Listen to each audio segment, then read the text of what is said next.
You were tuned in to episode 102. Yes, 102 of the Goodfellas podcast. It's your boy G5 Jeff TV, aka G5, aka 5, aka the Guru. Got my main man with me, VP Shane, in the building. What's going on, Shane?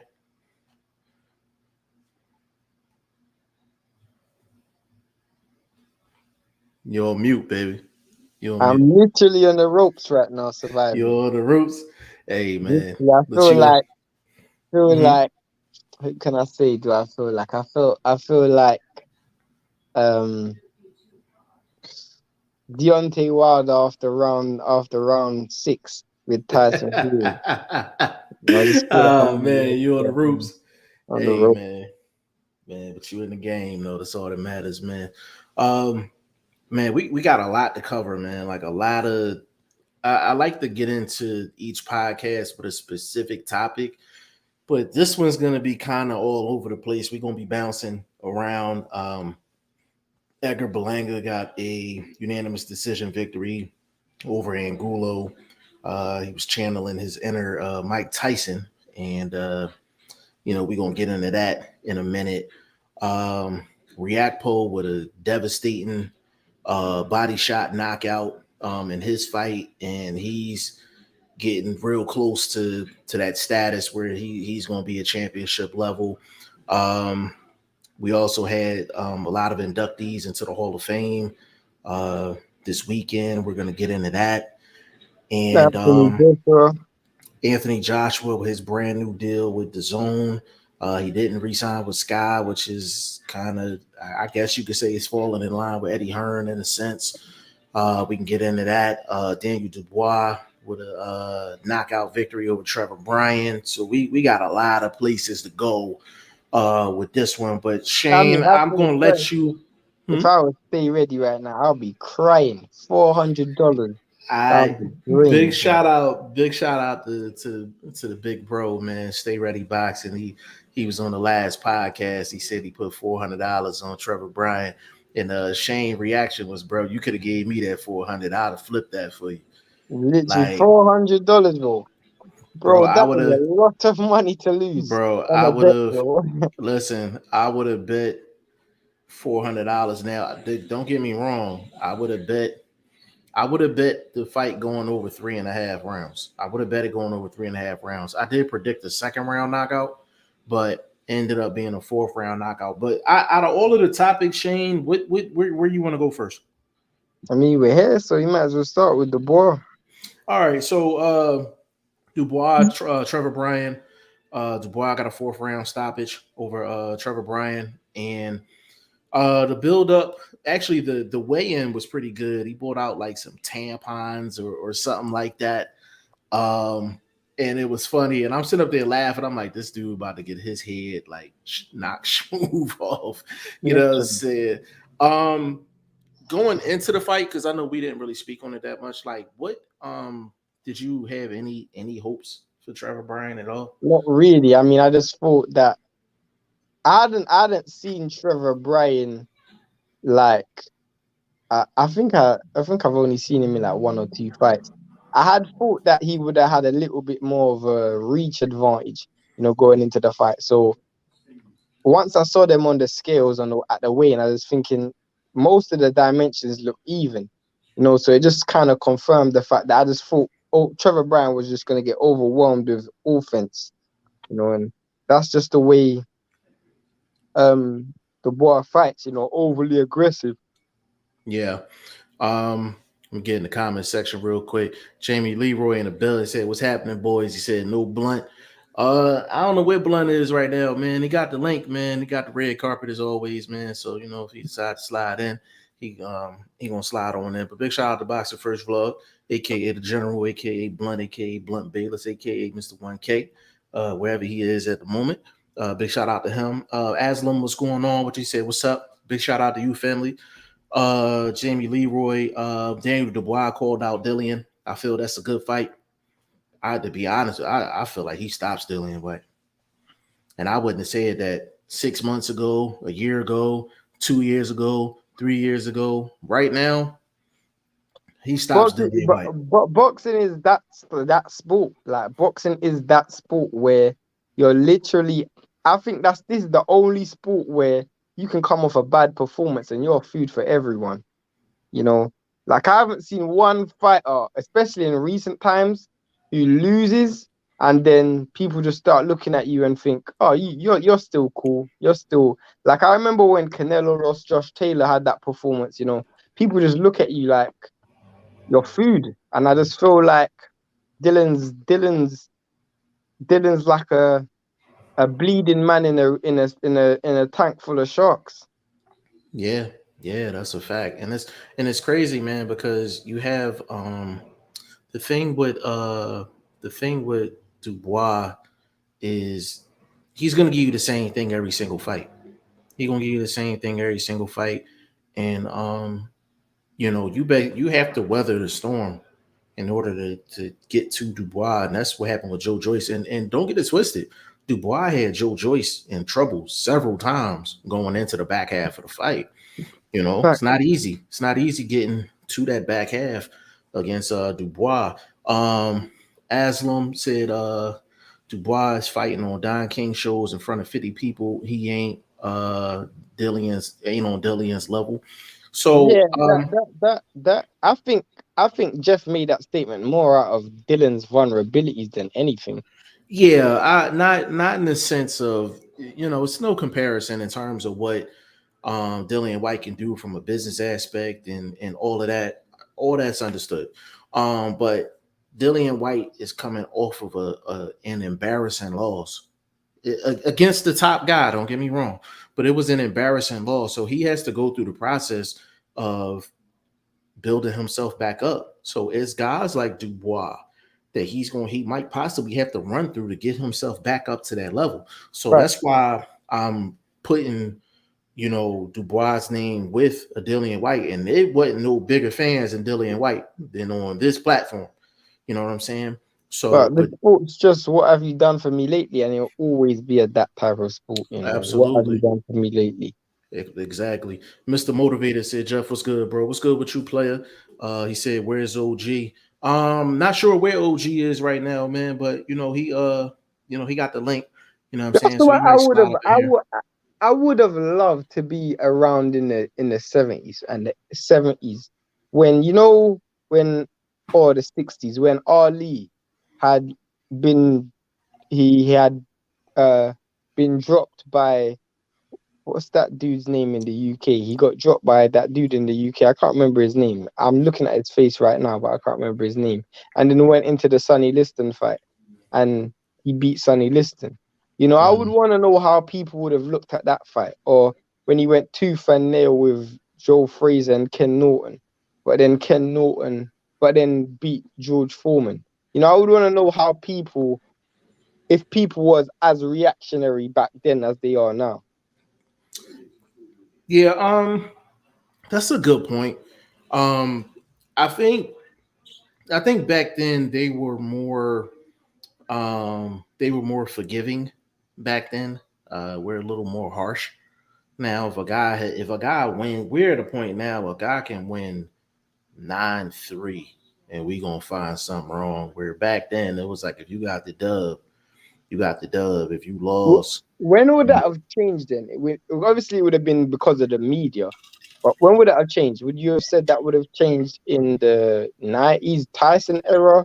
Or would that have changed in the I think 80s? media. I think media changed in the Money Mayweather era because that was the first time it was one person and their whole revenue was based off of people purchasing to see him lose or possibly lose. And that trickled down into the media and how the media actually started working as well. So I Yeah, think that makes sense. it started with that. It started with the Money You know, Mayweather.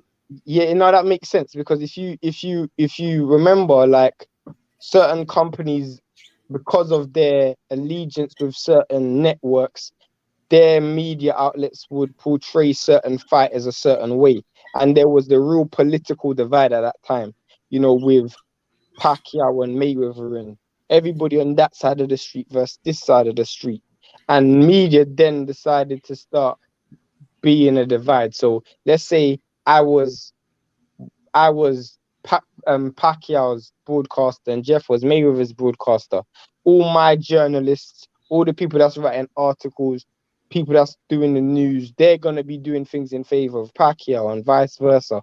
And I Yeah. feel like that political, kind of what you see in America, because America does it massive when it's like CNN and Fox. I think when it's like uh, I don't know if it's Fox. I don't know what it is, but CNN when it's on like Democrats versus the Republicans. Republicans. Yeah. Yeah. You always see It's on the news the divide between different news stations. yeah, it's always it's and boxing media actually went along those lines, and it was, to be more specific, it was, and I hate to say it, but for a while it was Wilder Fury. Before that, if you're talking strictly media, you're talking LDBC versus anti-LDBC. That was a thing for a minute. Um, so it was just, media has definitely changed over the past like 10 years. It's I definitely mean, changed. even Don King tried to exploit it by, you know, trying to get white fans to back certain fighters, with certain promotions like Winnie, and trying to market certain fighters using race or using their country. Hmm. So yeah, Yeah. Jamie Leroy, um, Reacpo versus Lawrence boiling up to be a good picking fight. me Okoli, Lawrence Okoli, Okoli. yeah, Okoli, yeah. After Richard good stoppage on the weekend.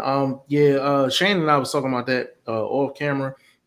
And Reacpo, I'm looking at, he's been moved very well. Let's get that Very. straight. He's been moved very well. And I think he's probably another maybe 2 fights away before I'm comfortable with him going against a goalie. So maybe a year and some change. Another 2 solid fights, solid opponents, solid fights, and he goes in and he does his thing. Then, you can't hold this kid back any longer. Like, you got to make that fight happen. So, you think he's Speaking ready of sooner than that? I mean, I agree with everything you said. Speaking of a solid opponent, we have a solid opponent in the comment section right now.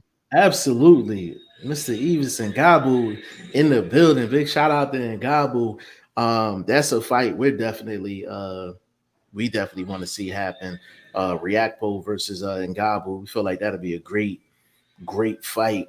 And um, people act like Ngabu's not a top notch guy in a division. It's just, we talked about it on this platform. It's crazy how a layoff can like set you back. Like, Ngabu never really did anything inside the ring for him to be looked at any different other than a top guy. But that layoff just kills fighters, man. Like, it kills fighters, Yeah. and hopefully Ngabu can get another fight in, and then maybe we can talk about an Ngabu Reacpo fight. And I think that'll be a real good fight, man. Real good fight. But we'll definitely get Ngabu on, and we could definitely talk about that for sure, because that's a hot topic right now. But Burt Wood in the building, my OG in the building, said G5 question. Anui moving up to 122-pound class from 118. What tangibles would he need to take up with him? I don't think much at that weight class. Say it again. I think at 122, I don't think he needs much. Yeah, Mm. Burt Wood, if we were talking like 160 to 168 or 168 to 175, then the tangibles really It's very important. is very important. When you're talking a 4 pound difference, it's mainly does his chin hold, Rehydration. yeah, rehydration, and does his chin hold up. That's really it. But a 4 pound difference, he should have everything physically. He should have everything. He should have the speed. He should have the power. It's not that much of a weight difference. And to be honest with you, he don't have to come in at 122. Like, if the weight is really like an issue for him to keep Most his of those intangibles. dudes who are fighting at that weight class, bro, they just make weight and then rehydrate to maybe 130, whatever, maybe 130 something. Like, to be fair, I don't think at those weight classes a massive problem. No, not at all. You look So at people like Pacquiao and even what Shakur's doing right now and Tank Davis, like mhm. they move up and maybe to make weight on the scales might be difficult for them. But once they're in the ring, they look like uh like money. Like they look like nothing's affected them because most of those dudes, like, they have to shred to make the weight. So camp is easier for them because they're not even having to shred as much as they had to shred at the weight class below, you know? right. What I would say is now, Bert, if you're asking that question with with Cool Boy Steph in mind, the one thing I can tell you is that rehydration will be the key in that fight. How much does a Nui actually rehydrate? Because we know what Cool Boy Steph does um, in between weigh in and fight night. So that'll be very, very, very important if you're asking for that reason. Bert Wood question: we're moving up in weight class. What mistakes do they make in the new weight class? Um, Again, it depends on what type of weight class. If you're talking the lower weight classes, 118 to 122, even if you're talking 130 to 135, the main thing is basically the rehydration, like Shane said. Can your chin hold up? Things like that.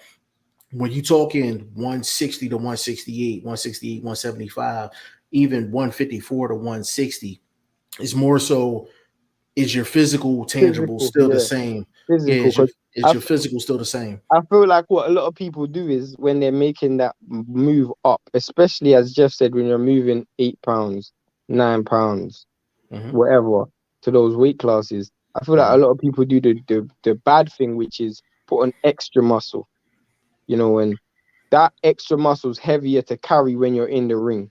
It's easy to, it burns fat. It doesn't burn fat. It burns energy quicker than fat does.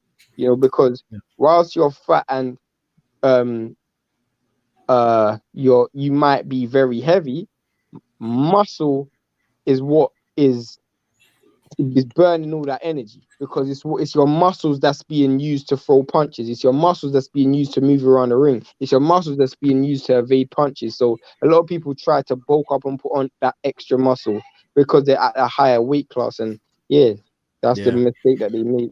Yeah, and you gotta put on those Bert. You gotta put on those pounds the right way. You gotta put them on the right way. For example, I'll give you two examples just off the top of the dome. When B Hop went up from 160 to 170 to go see Kelly Pavlik, he put that weight on correctly. You know what I'm saying? And he kept all his physical tangibles going into that fight. But you take a guy like Adrian Broner. When Broner went from 135 to 147, even when he fought Maidana, his weight looked bloated. He didn't look like a solid 147. He just looked like a guy that just ate his way to the weight. Like a lot of those dudes, like they might have been off season, and their off seasons maybe they might fight at one. Let's use Adrian Broner as an example. He might fight at 140, 147, 140, and his weight up before, like in his off seasons, 160, 170. Those dudes ain't thinking, well, let me get myself back into shape. They're thinking, well, instead of me only having to cut 20 pounds, this time I have to cut 15 pounds. So that means they've got 5 pounds of weight that's there. That's just that's a hindrance to them because they're thinking they have to cut less weight to make weight instead of let me get in shape. And that's the problem that you're seeing right now. Yeah, so and just because you weigh a certain amount doesn't mean that that's your fighting weight, and um you gotta factor in body mass as well. Like, so for example, I don't want to stay on this too long, but for example, you take Triple G when he fought Kell Brook. When they had a 30-day weight check, Kell Brook actually weighed more than Triple G. You know what I'm saying? Like, but we all knew that Triple G was the bigger guy. It didn't matter what the weight was. So when he stepped into the ring, he looked way bigger. than Kell Brook. And Kell Brook, he bulked up, he gained weight, like however he did it, and it still didn't equal, the body mass of Triple G. You know what I'm saying? And it's not just all weight. You can come in weighing the same as somebody, but look completely different. See, Ryan Garcia and Tagu. Like, you know what I'm saying? Like, weight is just the part that the commission focuses on. You have to be a certain weight. But when they're putting in the mass and all those other things, it's a whole different ball game. Devontae in the building. Big shout out to you, bro. He said, peace and blessings, family. Big shout out to you, family. My guy, Bruce, in the building. Big shout out to Bruce. If you're not subscribed to this channel, please, that is a must subscribe. Definitely go subscribe to this channel. Burt Wood said Brandon Figueroa versus Inui will be a war. Yeah, that'd be crazy. I think that'd be crazy. That'll I be don't an even, amazing fight. That's an bro. amazing fight. That is a crazy fight. To be honest with you, Burt, I would suggest that fight over the Fulton fight. I would suggest that fight over the Fulton fight because he'll be able to do more things offensively against Brandon Figueroa. He's not as tight as Stephen Fulton is. That would have the potential to be like an all-time great fight, like for the lower weight classes. That could really be and it's crazy. I never even thought about that. Like, that's crazy. That'd be a crazy fight, bro. Said I read when you go up in weight, those bigger boxers you punch not as strong. I'm not. See that it depends on how much you move up a weight class. Like if you're like a Canelo who's originally started at 154, 147, and then stretched himself to 175, then I understand that. But when you look at fighters who move up single weight classes, their power tends to carry. Like I'm just trying to figure out a fighter of example, but that kept where their most of the power time, carries. yeah, like most of the time their power carries. A Terence Crawford, for example, his power is carried up the weight classes. Who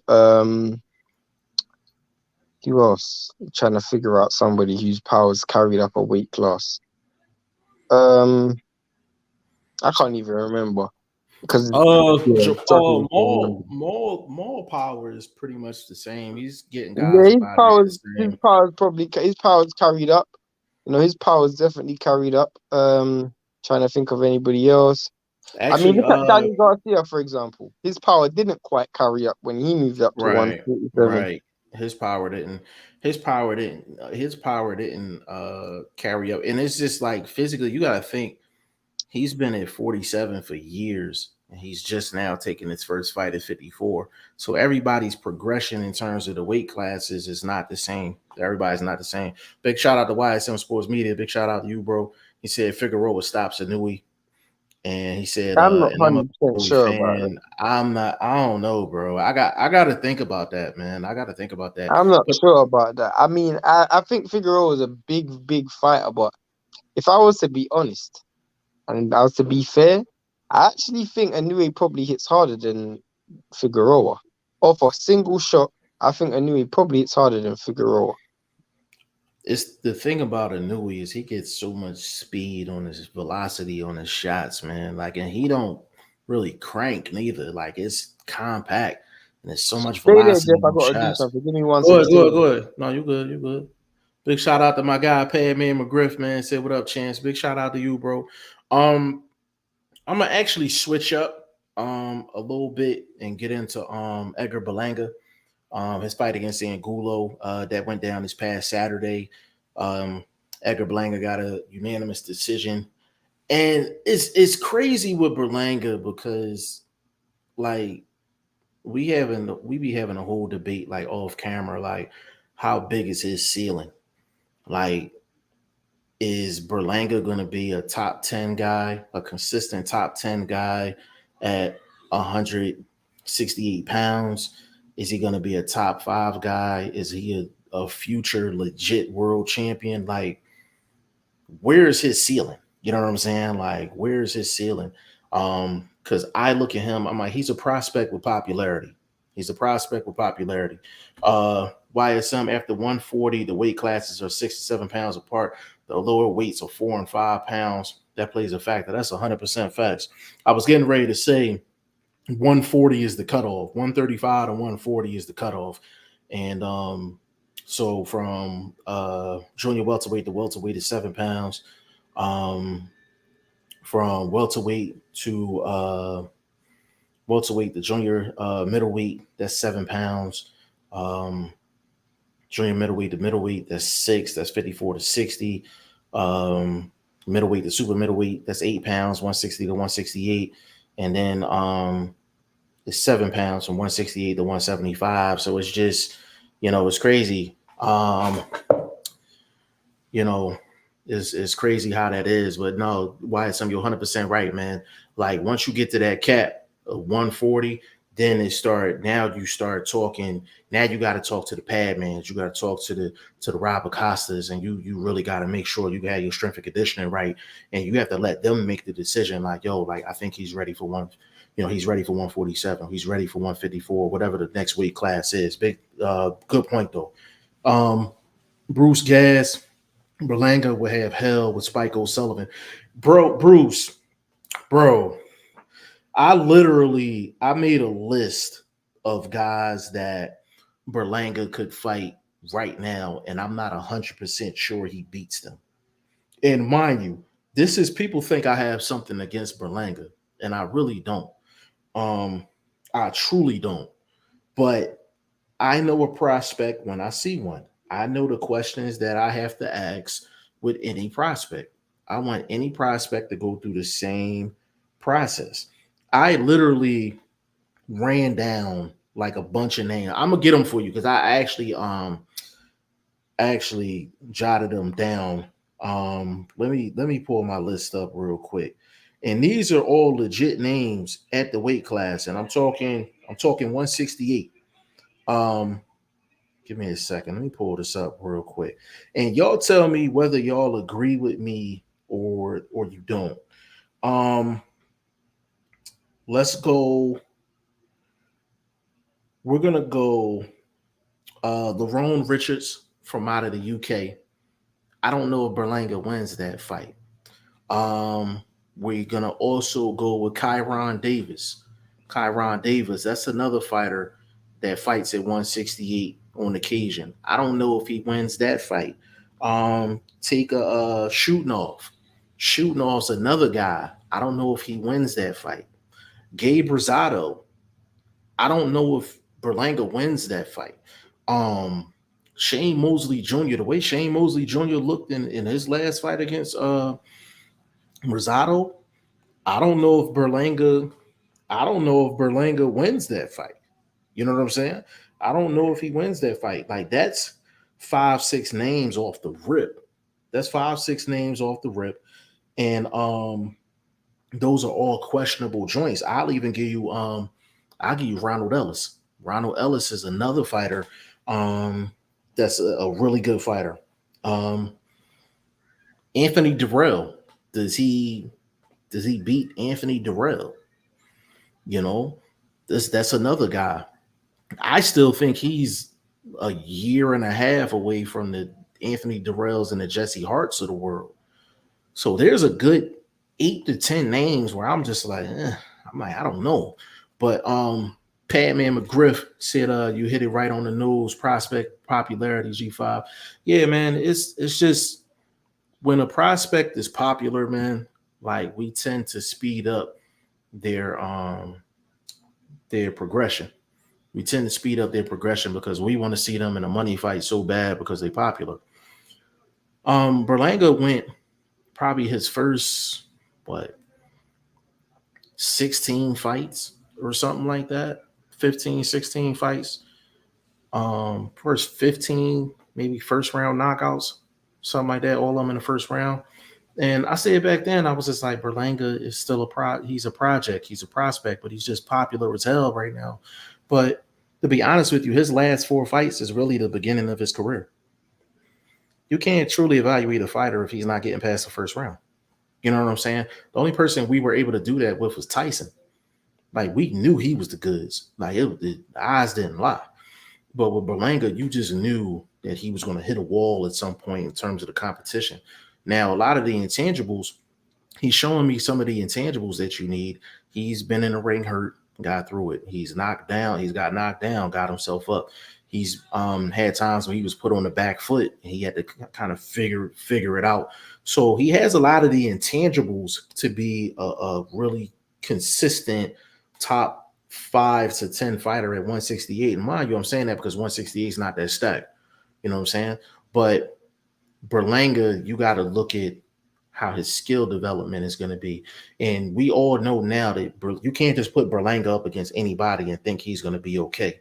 You have to match him up correctly, and you have to have the right coach and the right skill development with Edgar Berlanga. I think he got the heart. I think he got the power. I think he got the pizzazz.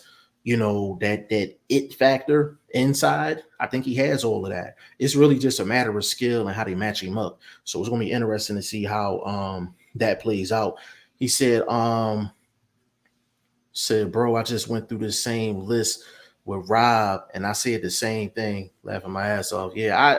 Bro, I don't know. And it's no disrespect to Berlanga. People think it's a disrespect when you question how a person is, is going to actually perform against top 10 guys. Listen, he was put in front of our faces because he was knocking everybody out in the first round. He was marketed as this monster, like this killer, like this.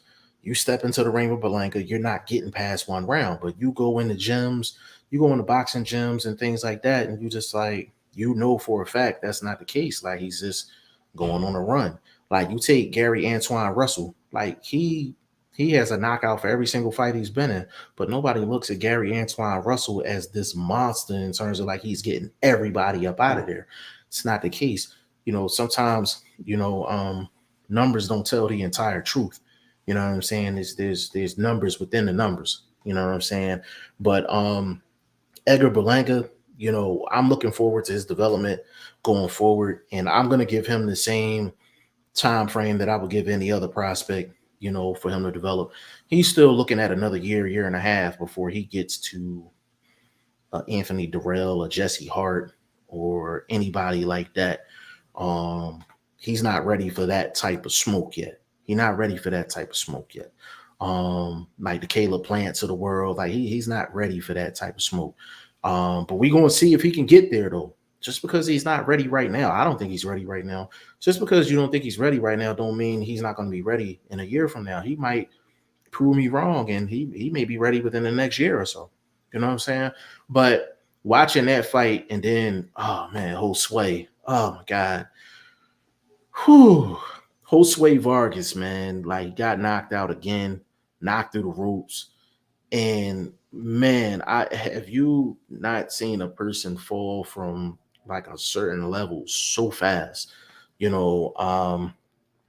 a marquee fight in his last fight, got knocked silly, and that became a meme because I think his brother or something was like crying in the crowd. I don't even want to see what his brother was looking like after this fight. Real rap. Like it's just he can't really he's getting caught with shots. And the main thing with Josue is that when he's in trouble, he don't know how to go into just defense mode. He don't know how to go into defense mode. He doesn't know how to hold. He doesn't know how to buy time. A fight that early, to be honest with you, he might have been better off taking a knee. A veteran would do that. They would just take a knee, get himself an 8 count. They might spit their mouthpiece out. He'd be like, hey, listen, I gotta get my mouthpiece replaced. He buys himself 20, 25 seconds. That's what a veteran fighter would do. That's what an OG would do. You know what I'm saying? That's what an OG would do. So, those are the things that you have to learn as a boxer. I don't know where Josue goes from here. That's just another devastating loss. And Josue looking like a 3-piece with the fries right now, man. And the you know what I mean, and the medium soft drink, man. He looking like a snack right now. You know what I'm saying? But it's up to him and his team to figure out what to do going forward. And I'm talking like his career. Because when you're consistently getting knocked out like that, you got to really evaluate what's going on, with Josue. Is he killing himself to make weight? You know, is the weight the problem? Is it just is this it's just the chin? Is it just the chin? You know, some guys they kill so much weight, they be a zombie when they walk into the ring. Like they look good physically, but you know, they be a zombie, you know, when they walk into the ring and the first clean shot they get hit with, you know, they up out of there. And that's really a lot of times that really be the difference. Sometimes with fighters, you might see one fight, they taking shots left and right. They taking shots like a champ. The next fight, they get the first clean shot they get thrown with. You know what I'm saying? First clean shot they get thrown with, it's a wrap. You know what I mean? Um, but Bruce, I don't know if he beat Spike O'Sullivan either. And I forgot about Spike in the list. But Spike would give him problems. Spike would definitely give him problems. So it's a yeah, but he's not ready for the Jesse Harts and the Anthony Durrells, you know, guys like that, Danny Jacobs, guys like that. Like he's not ready for those guys. Like he's not ready for those guys at all, man. And um, but we gonna see how it plays out, man. Like maybe he proves me wrong. Maybe he proves a lot of people wrong, but that's why we're all invested in the sport of boxing and we follow individual fighters. You understand what I'm saying? So we gonna see what happens. But we done covered Berlanga. We done covered the Dubois fight. I don't know where Trevor Bryan goes from here. To be honest with you, that'd be a good look for Wilder. That'd be a good look for Wilder. If Wilder is gonna come back, Trevor Bryan would be a good look. It'll be a good look for him. He should get the KO, but to get his feet wet, have him work on some things like that. Trevor Bryan might be a good, solid return fight for Deontay Wilder. So definitely, that's just I don't have no inside information, but that's just me just putting one and two together. I think that'll be a good look for Wilder if and when he returns to the ring. You got Reactpo. Reactpo got a knockout victory with a body shot, and it was crazy because it depends on the angle in which you looked at the body shot.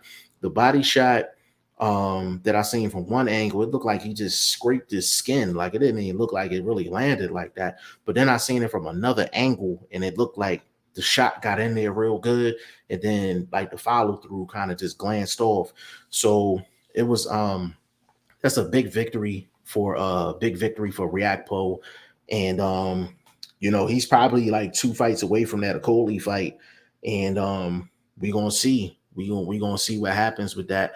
But before I continue, like we gotta give props to all of the Hall of Fame inductees um that got in over the weekend, man. I'm not gonna mention everybody, but just to highlight the main names, you know, Floyd Mayweather, of course, you know, Andre Ward, um, Roy Jones, James Toney, the who's who was in there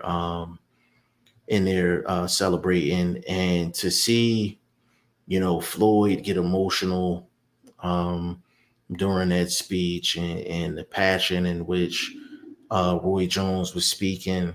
It's just it's a beautiful thing, and it's like you could critique them outside of the ring as much as you want. You critique what they do, how they operate, how they live, all of that. If that's what you want to do, all right, cool. But these are people that have dedicated their whole lives for that moment. They've dedicated their lives for that moment, and you know, it's a beautiful thing to see. Floyd kind of riding around, no cameras, no nothing. You know, he's just riding around and he's just in his glory. You know what I'm saying? It's just great to see, and congratulations to every single fighter. In boxing figure, you know, like even Lou DiBella got into the Boxing Hall of Fame. You know, so everyone that was inducted into the in the Boxing Hall of Fame, man, congratulations to you. Um, you know, many blessings, and those are the people that I aspire to talk to. Um, you know, I know it's cool to interview people that, you know, are in the game right now and all that. Man, you line me up some Hall of Famers, man. I'll just sit back and just I would probably ask one question, be like, give me your top 5 stories. Give me your top 5 boxing stories throughout your career, and just sit back and just let them go. Just let them talk. You know what I mean? And I would be completely satisfied with how it goes. You know what I'm saying? Um, and you had a lot of other guys. I think Julian Jackson was there. Terrence Crawford was there. My guy Ivan Robinson was in the building. Big shout out to Ivan Robinson. It was so many people there, man. Like it's just to see greatness all in one place, all in one space. Is it's just a beautiful thing. You know what I mean? So congratulations to them. I mean, if I had my choice of who to interview, I ain't even gonna lie. I would probably say Roy, Andre Ward, and I would say probably I would say Roy Jones, Andre Ward, James Toney, of course. And it's crazy. I wouldn't even want to talk to Floyd about no boxing. Like I would want to talk to him about his sports betting thing like that. He is a cannon when it comes down to the sports betting for sure. I would love to talk to him about that and kind of get his take on those things, man.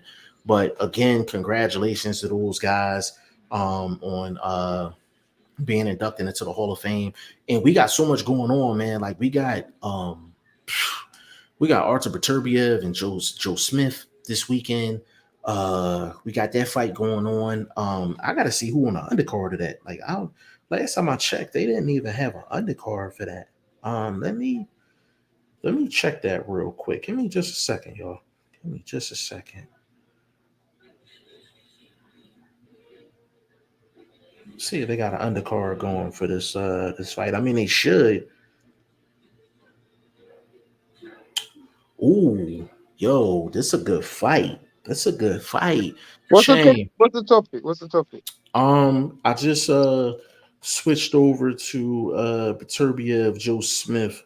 Bro, Abraham Nova versus Robisi Ramirez. That's a good fight. That's a good fight. I like that fight. Last time Nova was out, I can't even remember. Say it again. When was the last time Nova was out? I can't even remember. This dude's doing his Last time Nova was in the ring. Nova was in the ring January. Yeah, I was thinking he's been pretty active. I know he's fought recently. Yeah. That's a good fight though. That guy's way too big for the weight class. Who for Nova? Yeah, that's just way too big for the weight class. Yeah, but as long as he can get away with it, I mean, he fights at featherweight. I mean, he probably can fight 2 weight classes above. That's To be honest with you, yeah, he's a big boy. That's a big boy at featherweight. that 26. I thought he fought at 30. Nah, this fight is going down to featherweight. It's a featherweight fight. He fights at That's even worse. yeah. So, but that's a good fight. But the thing that's crazy, that's the only other fight that's on the undercard as of right now, and that fight's going down this weekend. So I don't know what's going on, but I don't know what's going on with that. Usually Top Rank have a whole slew of undercard fights, like no problem. But for them to only have one other fight announced on that card is kind of I'm not gonna say concerning because they've been around for so long, but it's kind of interesting. They haven't dropped the full. I'm fully expecting for them to drop the full lineup tomorrow. Anything outside of that, I'm asking questions at that point. New York. Yep, New York. And they just came off of a fight in New York. So it's going down in the same place back to back. You know what I'm saying? But before when you went off though, I was running through actually Bruce put this up. He said Berlanga would have hell with Spike O'Sullivan. No. That's a bit too far. He will watch Spike O'Sullivan, bro. And Spike wasn't even a part of the list that I had. Nah, bro, but I would even want to see him fight Spike O'Sullivan. Spike O'Sullivan will be another dude who's a one-round fight, you know. I think Spike O'Sullivan got knocked out in the first round against Jaime Munguia, if I'm correct. Did he? Didn't Jaime knock him out in the first round, or was it Lemieux who knocked him out in the first round? One of those dudes. It might have been Lemieux. But yeah, I was running through the list. The list, you remember the list we were talking about earlier? Yeah, yeah. And YSM said this. He said, I just went through the same list with Rob and I said the same thing. Yeah, I'm like, it's about a good 10 dudes. You don't know if he beats him. You don't know if he beats him right now. So But I don't think Berlanga, to me, I don't think Berlanga's the dude who I look at and think, okay, this dude's gonna be the next superstar of boxing. mm-hmm. Mm-hmm. Yeah. You And I know, said, he had a good run, like the mm-hmm. 16 fights, the knockout run, but I don't think you look at him like, oh, he's gonna be the next best thing. Yeah, and the thing is, I don't look at that in that way either. You know what I'm saying? I'm trying to think what else I brought up when I said Josue. I said Josue. They gonna have to have discussions about his career, man. You know what I mean? Um Josue getting knocked out like that again, you know, it's crazy. You know what I mean? But people ain't even mad about it because he talks so much trash. You know what I mean? But Josue, I was like, they're gonna have to make decisions on that man's career. Weekend. Huh? I just saw a promo. I don't know if that was from last weekend or this weekend. No, he fought on the undercard and got knocked out again. Got knocked through the roof. Again, Through the ropes. He didn't go to the floor, but he got knocked through the fight. roof. Who was his opponent? I forgot his opponent name. I could look it up real quick. But he got knocked through the ropes and got stopped again. Third round. Third round, man. Like, so it's just they going to make he was like almost championship level. Like he was a fight to get to a title fight. So to go from that to this the second straight time you've been knocked like silly. I You know wouldn't what know I'm saying? if he's taking this psychologically as well because Exactly. That's he's why I said you got to make very decisions. heavy. Yeah, but that's why Dakota Linger, dude was 12-5. Wow. He's supposed to have been you know what that was supposed to be. You know Yeah, what that's that was supposed to be. one of those get a win Yeah, type of but he got a win back in March though. So they was trying to get him, continue to get him on that, get him on that path. But you can't take care of a dude that's 12-5, then you got a problem. And that's why I'm like the dudes that get knocked down and they get back up and respond. That's why I kind of give them guys credit because you got situations like this where he gets knocked down and it's just now you got to check his mental state. I mean, what more can you do for him? I mean, to be honest with you, the only thing you can really do for him is keep him off camera for a while.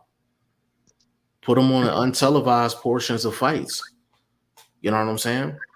Keep him off the grid. He might have to fight in somebody's gym or somebody's hall or something like that for a couple of fights and get himself back right. So when you look up to see him again, be like, oh, he done ran off like 4 or 5 straight. I don't know who they are, but he done ran off 4 or 5 straight. yeah. Completely, revamp his career. Big shout out to Jay Banks. Jay Banks in the building. What's going on? Andre Southgate in the building says salute all here listening. Big shout out to you, bro. Go subscribe to Andre Southgate channel as well, man. No doubt. Hey, Southgate, man, you had your video on private, yo. You was on live and had it on private, man. I tried to tap in, man, and said private. You gave me an admission fee at the front door, man. I don't appreciate it, man. Burt Wood, G5, Andre Rozier did an interview. His favorite fighters are Stephen Fulton. He said is a bad man. His second favorite fighter is Inouye. Quote, he said if Inouye takes his best tangibles to 122, he said if the monster is 100%, he will pick Inouye over Fulton, but Inouye has to be 100% to beat Fulton. Quote. That's a tough matchup. That's a tough matchup for Inouye. It's a tough matchup because the size difference is going I to think be it's a tough big. matchup for both. Yeah, but the size difference is going to be huge. Size difference is going to be huge. It's gonna be a big size difference, but then Fulton isn't a fighter who takes advantage of the weight. You know, he's not a person who's gonna be. I mean, he's not a heavy puncher. You know, he doesn't punch like a natural 130 pounder or 126 pounder. He punches like a dude who's at 122. Inoue, he probably definitely punches harder than Fulton. And then in terms of the actual just weight bullying around, I mean, I'm not saying that Fulton doesn't have the ability to do that, because he does. But I just see Fulton as a much cleaner fighter, and it's going to be a fight of fundamentals. That's why I think the fight's closer than people would think. Yeah, and I just think that it's a tough fight. Can Anui bring something to the table for me to not think of this as a good big man versus a good little man? Can he bring Power, something power, to the table? power, And power. that's the question. Like, does it carry up? You think in 4 pounds it should carry up. But it's one of them things. I'm like, his power may carry up, but I'm like, if Fulton can eat those shots, he gonna end up having a problem. He gonna end up having a problem. You know what I'm saying? Because I don't. Inui hasn't been in the ring with a guy built like Fulton. He's been in the ring with a lot of guys. No. Don't get me wrong, but he hasn't been in the ring with a Fulton. So that'll be an interesting fight. PGH Big Dog, big shout out to you, family. What's going on with you? Appreciate you jumping on, man. Burt Wood, I heard these fighters' hands get soft. Burt Wood, to be honest with you, that's why, like, these dudes can literally take insurance out on their hands. You know what I mean? That's why they be in the gyms with 18-ounce gloves, 20-ounce gloves, because you don't want to, those your money makers. You know what I'm saying? You don't want to end up hurting them joints in camp. Prime example of a guy that had really brittle hands is Floyd. Floyd had brittle hands probably the last maybe 5 years of his career. Like he had to get injections in his hands before fights. That's why he fought in Vegas all the time, because they was the only state that would allow him to. What was it called? Vitacaine? Was it Vitacaine that he was shooting in his hands? They was the only state that would allow him to do it. So whenever he had fights, he was like, "Yo, I might fight in New York. I might fight here. I might fight there." He wasn't going nowhere outside of Vegas because they gave him everything he wanted, and that was including the stuff for his hands. You know what I mean? So Paulie Malignaggi, he was another person that had brittle hands. You know what I mean? Andre Southgate, thanks. I put all my lives on private when it's done. Something I've been doing, the live would have been finished. Okay. I just caught it late. Okay. Cool. Burt Wood, G5 Shane. Y'all got me on the 122 class. You may cut this other one off, bro? Yeah, I've cut it off already. Okay. Yeah, he said, Shane, y'all got me on the 122 class. 122 serious. I would respect Inui for going up to 122, period, outside of Stephen Fulton. Like Inui versus Leo, that's a good fight. Inui versus Figueroa, good fight. Inui versus Eileen, good fight. It's a bunch of good fights for him in 122. Let me see. He said that bite was a shocker. Why did you get disqualified for that? Yeah, that's and let's be I'm clear. genuinely asking a question. Why did you not get disqualified for that? To be honest with you, bro, I don't even think he got a point taken. Because I remember a couple years ago, was it David Price who got bitten in his stomach? Remember? Right. Yes. I don't remember. I remember that fight ending in a disqualification. Don't know why this dude. I mean, the commission can actually go back to a fight and issue a decision on that fight after the fight's finished. I think he's gonna get away with it because he missed. Like if he would have actually bit him, like that would have been like, yeah. But he actually missed. So I think he's probably gonna get away with a fine. It was the angle, man. He was like this. Like you know what's so crazy? He came in there with a sweet one. And if I was thinking, that's his lady, man. That's his lady. You ain't never see her before? Never in my life, but he's winning. Bro, hold on. I got you, bro. Hold on. I was thinking to myself, could you imagine this? You got a wife and you're giving another man a hickey on TV. Like, what's going on? Yo, that's funny. That's a timestamp. Yo, what's that? 54 minutes. That's a timestamp. I must send you. I got you, bro. I'm gonna send you one joint. Uh, like definitely winning for sure. Hold on, Sweet rematch. one. She a problem. She definitely a problem. So and that's a basic joint. I ain't even send you no. I ain't even send you nothing crazy. That's just a Yeah, basic. yeah, that's cool. I'll go look at it after. Yeah. She ain't no plain Jane. I'll tell you that much. Yeah, he's Um, definitely winning. Was she a Puerto Rican as well? I need something like we don't have Puerto Rican people in the UK, bro. Hey, bro, man, I got that waiting for me. Uh, I'm at to do camp in Colorado Springs or something, man. I can't be coming home to that. You know what I'm Um, saying? That's gonna be a problem. T Finney in the building. Big shout out to T. Did y'all hear Charlo Tim is moving forward? I think it will be another KO for Charlo. Um, I think Tim he Zoo is very, very big and very, very strong. I don't think he'll be a KO. I'll be honest. I think he'll be very, very similar to the Castano fight, other than the fact that I think Tim Zoo could actually fight at range as well. I think Castano was one dimensional the whole way through, whereas I actually like Tim Zoo, but I think Charlo's elite. You know, he's an elite fighter. if they're following through with that, I think I think Charlo's catching Zoo at the right time. To be honest with you, I think that's one of those things where popularity and name is forcing him into this fight. I still think Zoo is probably about a solid 2 fights away from a Charlo to give him a legit shot in terms of him being like completely seasoned. I Um, mean, there's the new crop of 154 dudes are coming through. I mean, what Zayas is at 154 now? No, not Zayas. Yeah, Zayas. What's he at 154? he's so young and so big. He might end up at like 68, bro. But he's at 154. You got Tim Zoo at 154. You got Mm-hmm. Sebastian Fondora at 154. You got Madrimov, who's fighting Sorrow on the Mm-hmm. Derek Chisora undercard. He's at 154. You know, there's a few dudes coming through the ranks again at 154, and then not to mention what happens with Errol Spence and Crawford.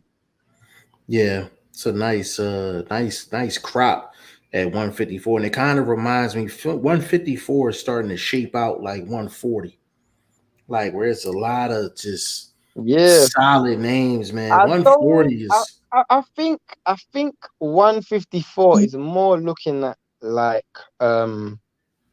because a lot of these dudes are still prospects, whereas the 140 dudes, I wouldn't call the dudes prospects. I think 154 is more like 140, maybe when Crawford came around. When Crawford just left 140, that's when I think yeah, it would like you had the likes of Progray coming through. You had Taylor, he was still green in his career. You had who else was there at that time? Can't even remember. yeah, Can't even remember, but yeah. Let's see, Burt Wood, G5 who wins, MJ or Fulton. tough fight. It's a tough fight, man. I'm a say Fulton because I think he's the cleaner fighter. But if MJ lands that money shot, man, it's going to be interesting to see how Fulton reacts to it. Um, I don't think MJ wins that fight unless he lands a money shot at some point during the Facts. fight. Yeah, definitely. I agree with that. Southgate said, yeah, he will get away with it, even with Tyson versus Holyfield. He tried several times before he got DQ'd.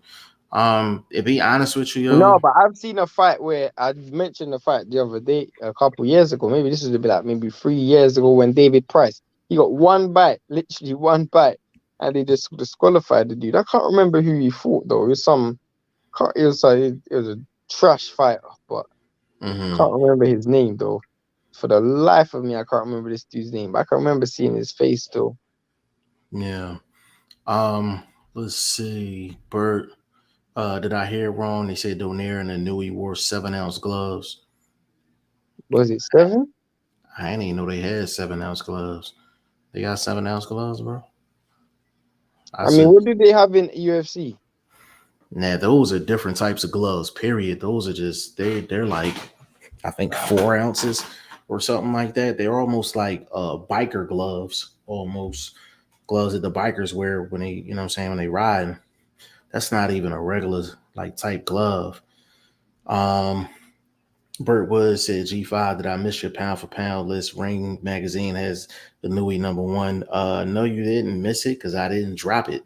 I'm gonna drop it tomorrow. I'm glad you reminded me. But I will drop it tomorrow on a gram, and I will preview it on the show tomorrow, and we could definitely talk about that.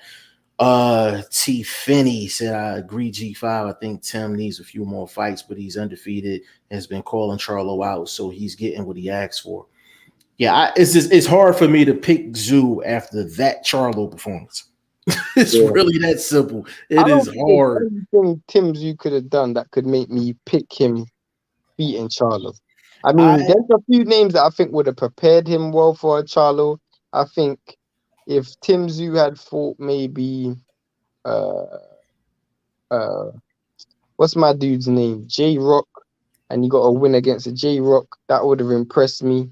If he got a win against him and Tony, him and Tim Tony would have been a Patrick good fight. Tony, a Patrick Teixeira, someone at that level, I would have been impressed with. Yeah. Um, it's just in his last fight, you can see that he needs one or two more fights with those type level guys to get himself acclimated to the competition. It's not even, that he's not more skilled than them or physically more talented. It's just to get, you know, acclimated to the atmosphere. The fact that you got another dude that's going to throw right back with you. He needs another fight or two for that. For him to go from his last fight to a Charlo, that's asking a lot, man. Like that's asking a lot. But if he gets the victory, he is that dude, though. I'll give him that. I'll give him that. If he convincingly beats Charlo,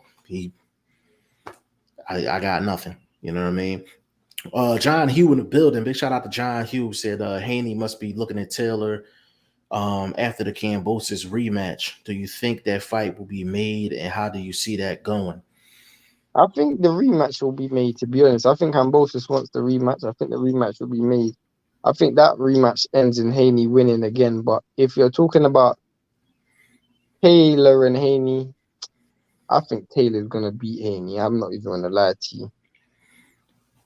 I'd pick Taylor to beat Devin Haney. If the Josh Taylor that I know shows up, not the one in this last fight, the one that I know, I would favor Taylor over Haney That is because a just that's a bad style for Devin Haney. I yeah, think because there's I certain styles that you just don't want to really be fighting. I And you can't afford to just be boxing clean. You're gonna have to show me something different. You're gonna have to show the judges something extra. Because the right. problem with Devin Haney, he he likes to box, keep it clean. He's not really that greedy. He takes what he gets and he keeps it moving. With Taylor, you're gonna have to do a little bit more than that because he's gonna be in the kitchen working. So even if you're landing 2 3s, he's landing 5 6 7s. And for one, anything Devin Haney throws, Taylor's just gonna walk through that. Taylor's walked through power punches before. Like he walked like he was walking through Ramirez. He fought O'Hara Davis, walked through O'Hara Davis. He was sitting in a pocket trading off with Regis Prograis. This dude is not going to be worried about anything that comes at him. And then he can also fight at long range. Yes, Devin Haney definitely does have a better jab, a quicker jab, but he can fight at long range also. So those 2 3 4 jabs around, that's not going to be enough against Yeah, Josh Taylor for me. yeah. I want people to remember that Josh Taylor had a bad performance. Josh Taylor's a bad motherfucker though. That's a bad boy. And I've learned just over the years of watching boxing that you have to categorize when a guy has had a bad night and when a guy is on the decline. It looked like Josh Taylor just had a bad night at the office against Catterwall, but I'm taking Josh Taylor over Catterwall 10 out of 10. I'm taking him 10 out of 10. Josh Taylor's a bad boy at 140, man, and I feel like, but this is the nature of the sport that we're in. Whatever your last fight was, that's people's only thought. It don't matter what you did 2 fights before that or whatever. If you had a trash performance in your last fight, that's what people talking about. The truth is, 140 is so dangerous. You know, you got people like Montana Love, Brandon Lee, Gary Antoine Russell. Subriel Matisse. Yeah, you got Barbosa, you got Zapata. You still got Postal that can give people problems. Yeah, exactly. You still got Postal that can give people problems. I mean, someone like Teofimo Lopez is supposed to be moving up. Someone like Devin Haney, he has to be real careful, even trying to even say, "Oh, I'm gonna go after Josh Taylor." You got Regis Prograis because Prograde. if remember, you're moving to 140. If you're moving to 140, that means you're gonna stay there. Because I can't see Devin Haney going from 140, taking one fight and then moving to 147. Neither I, can I see him taking one fight at 140, then moving to 135 again. So if you're I, going to be at 140, you're gonna have to stay there. And that's I gonna be a problem. yeah, to be honest with you, Hugh, that's a great question though. I would take Taylor. Taylor on his game beats Haney, and I the could, reason, go on. no, and the reason is because you, in order to win against Haney, you got to get Haney out of his plan A. We don't know what his plan B and his plan C is because his plan A always works. He boxes. You get him. What fighters can get Devin Haney out of his comfort zone? I would say Josh Taylor's one of them dudes. That's But why there's I a would pick few him. dudes at 120 that can do that to him. No, Because I think 140. 140. Why did I say 120? Yeah. 140 that can do that to him. I think Gary Anton Russell can do that to him. I mean, you even got people. I think what's my dude's name? I think Regis Prograis can do that to him. I Mm-hmm. think that big dude at 140 right now. Massive. Who you talking about? Shit, you got Eastern Barrios at European cat. I 140. can't remember his name, but You got I'll Barrios. remember. Barrios is a good name at 142. We forgot about him as well. You know what I'm saying? So this is crazy. You know what I mean? It's crazy. Barrios at 140 is nice. I put you like this. There's not one person at 140 you could do a round robin with, and I think they end undefeated. It's too deep. Way too deep.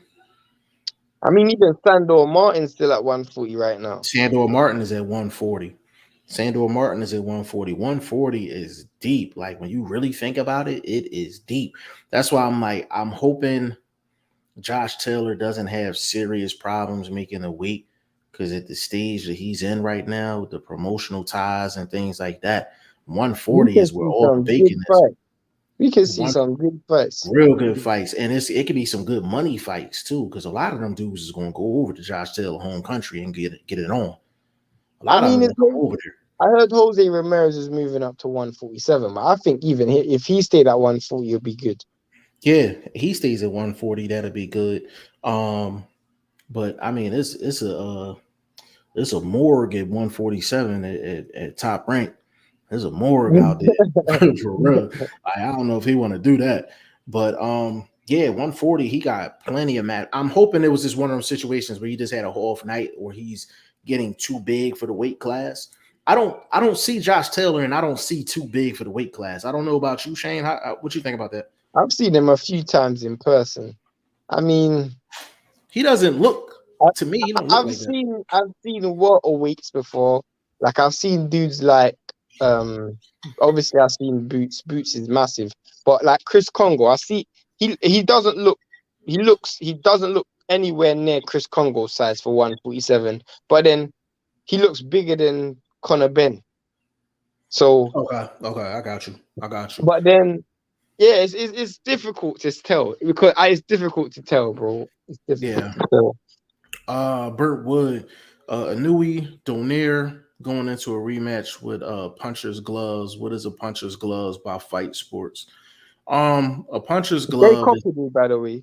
They copied me. I had an article. About that 2 years ago.